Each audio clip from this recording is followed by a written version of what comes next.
उद्ध्वस्त झालेलं आहे आणि म्हणून आमची जी मागणी आहे की तुम्ही पंचनामे वगैरे थातूरमातूर करू नका, हेक्टरी 50,000 रुपये जाहीर करा आणि ते द्या आणि कर्जमाफी करा अशी आम्ही केली होती. एवढंच म्हणायचंय की त्यांनी जी काय बाजी चालवली होती ना, त्या जाहिरातीत जेवढा पैसा खर्च केला ना तेवढा पैसा तरी द्यावा. मदतीवरूनच आरोप प्रत्यारोप होते.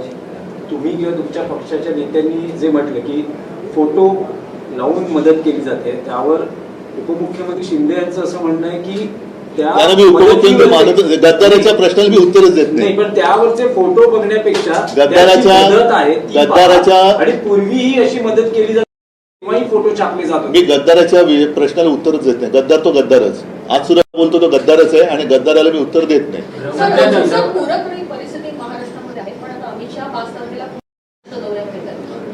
नाही, ते येणार, त्यांचे इथे काय व्यवहार असतील ते करणार, पुन्हा कार्यकर्त्यांनी सांगणार की महापौर भाजपचाच झाला पाहिजे, शेतकरी मेला तरी चालेल आणि परत जाणार.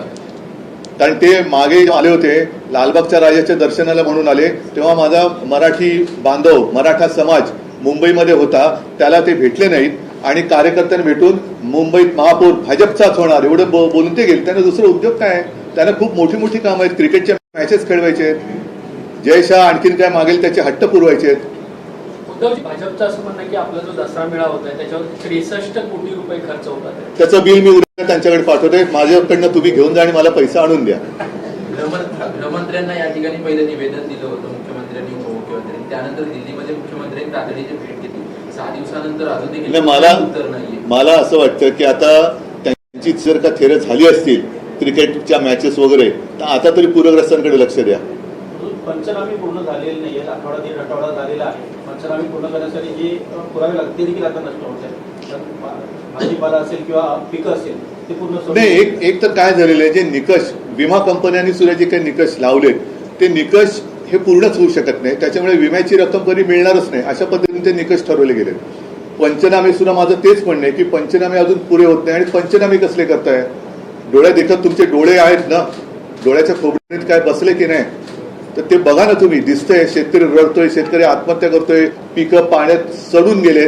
म्हणजे मी गेलो तेव्हा आता 1 आठवडा होईल, तेव्हाच तो सगळा वास, पिकं सडल्या त्याचा वास येत होता. आता तर काय हालत झाली असेल. पंचनामे कसले पंचनामे करताय? ताबडतोब तुम्ही बरं, बँकांच्या नोटीस अजून चालूच आहेत. मग जो शेतकरी असतं तर सगळं विल्हेवाट लागलेली आहे, तो पुढची तयारी, आता रब्बीचं पीक ते काढणार कधी, कोण उपलब्ध करून देणार? खत कुठून आणणार? तो नांगरणी कशी करणार? त्यासाठी पैसे कुठून आणणार? आधी जे कर्ज काढून आता जर थोडंफार फेडू शकला असता ते सुद्धा पीक गेलं, मग पुढच्या हंगामाची तो तयारी कशी करणार? पूर्णपणे शेतकरी उद्ध्वस्त झालेला आहे आणि म्हणून आमची जी मागणी आहे की तुम्ही पंचनामे वगैरे थातूरमातूर करू नका, हेक्टरी 50,000 रुपये जाहीर करा आणि ते द्या आणि कर्जमाफी करा अशी आम्ही केली होती. सुद्धा मुख्यमंत्री